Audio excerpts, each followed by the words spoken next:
Everyone's going to get 2 tees. Now, same thing. Short putts, it's about being accurate, lining the blade up correctly. And ladies, like I said before, your putters have these silly little lines on them, right? I'm not very smart and bright, but if the line says to go a certain way, I just kind of follow that line, right? So getting in the habit of putting your ball in a certain direction, lining it up with whatever that line is, and then having this line match it, it takes the thinking out of it. And our sport's hard. When I play basketball, I was just looking at the rim, right? But when I'm golfing, I gotta, right? It's very difficult to feel comfortable here and not want to look or get the feeling a different way. But as putters, we like to feel like our head and body stay still, and we're finishing like that before we look, okay? So what I brought these tees for is more about the contact of the face. So what I want everyone to do here, you're going to kind of put the ball where it should be on the lines in the middle of your club, and then you're going to take a tee and put it sort of next to the face, outside of the edge of the face. I got to go a little further out because of these edges on the side. Then you're going to take another one and put it on the outside.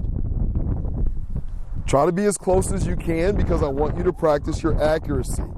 The whole idea is being able to putt back and through and not hit either one of those 2 tees, okay? This is something that I want Ben doing.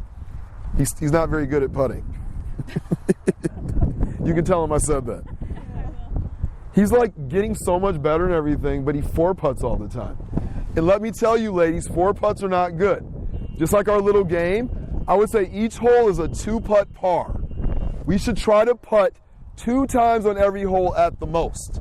Those women that were here this weekend, so 2 putts a hole would be 36, right? The person that won probably averaged something like 24 putts around. They're making that length more and more. But for us, it's about not having the 3 and 4 putts, getting our lag putts close and making those short ones. So let's try that. Everyone grab your tees, put them on both sides of your putter, and I don't care about the hole necessarily. Sometimes I'll try to find a flat putt, but I want to see if you can execute getting your putter through both of those tees without hitting your ball, okay? Without hitting the tee side. So even for you, I'm going to go a little wider.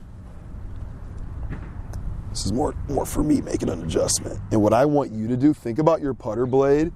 Like that last one, it went boom, right? And it kind of stopped there.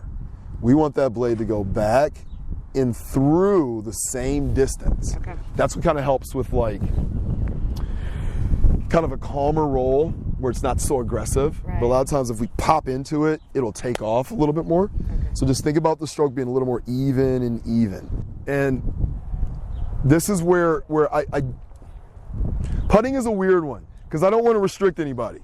Like this is one place where you can be an individual and all we care about, can I have the ball go straight for 10 feet? That's kind of the goal that we're trying to shoot for. We don't have a lot of flat plot spots here to practice, which we get complaints about. But because of that, in the past, you guys ever seen anybody with a big long putter? Yeah. We used to be able to anchor those into our body. Going back to lining it up in square, they declare that cheating now because if I anchor it, that blade isn't changing much. And it became a very good advantage for a lot of golfers like Adam Scott and some of these other guys. The other ones, like the putter that goes here and they grab it here, we used to be able to anchor that into our belly button. But now we can't. So now they have these ones, you see some of those girls and guys that have putters that come up to here, and they're all weighted a little bit different. Whatever the person's doing, they're doing it to hit the putt straight and to be more accurate. Back to your question, not the equipment, but the hands. The traditional way to hold it is our lead hand is above, our back hand for our right would be our right is below. This is textbook, okay? Now even there, ladies, we have some people that the blade will sit flat. Some people have the heel up a little bit. I'm kind of like that because of my misses.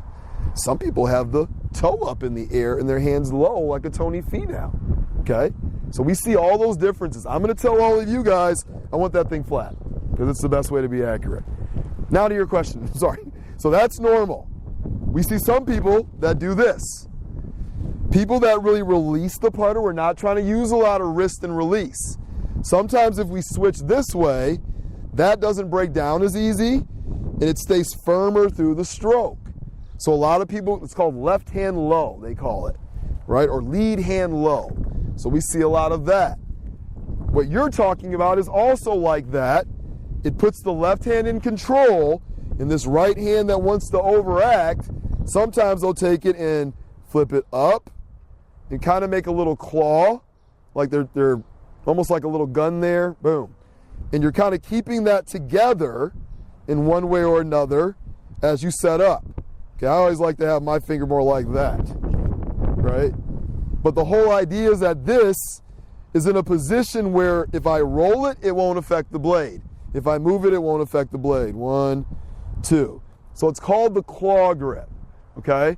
And all of those, whatever, that's why I tell you ladies, I want you to find a golfer you like a been Lexi or a Nelly Quarter in the past, but when you find a golfer you like, start seeing what they do and start emulating it. That was me with Tiger, right?